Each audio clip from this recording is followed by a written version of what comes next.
भाजपच्या धर्तीवर दिल्लीमध्ये काँग्रेसने नवं राष्ट्रीय मुख्यालय उभारलेलं आहे। 45 वर्षांनंतर दिल्लीमधल्या काँग्रेस मुख्यालयाचा पत्ता हा आता बदलणार आहे। 24 अकबर रोडवरून आता 9A कोटला या रोडवरती काँग्रेस मुख्यालयाचा पत्ता असेल। इंदिरा भवन असं या मुख्यालयाचं नामकरण सुद्धा करण्यात आलं असल्याचं पाहायला मिळत आहे। येत्या 15 जानेवारीला काँग्रेसच्या या नव्या मुख्यालयाचं उद्घाटन सुद्धा होणार आहे। तर काँग्रेसच्या नवीन मुख्यालयाचा आढावा आमचे प्रतिनिधी प्रमोद जगताप यांनी घेतला। पाहुयात सविस्तर।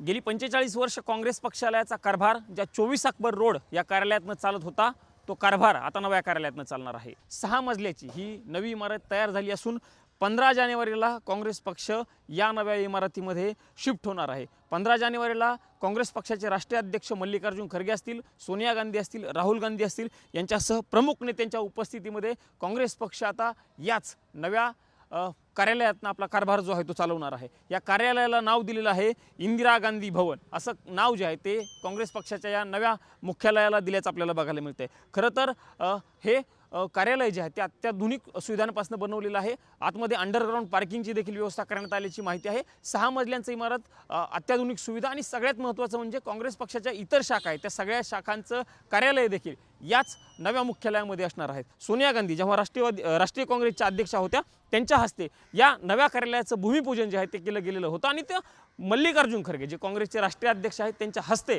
या नव्या कार्यालयाचं उद्घाटन 15 जानेवारीला होणार आहे। कॅमेरामन राजीव गौतम समी, प्रमोद जगताप, साम टीव्ही न्यूज, नवी दिल्ली।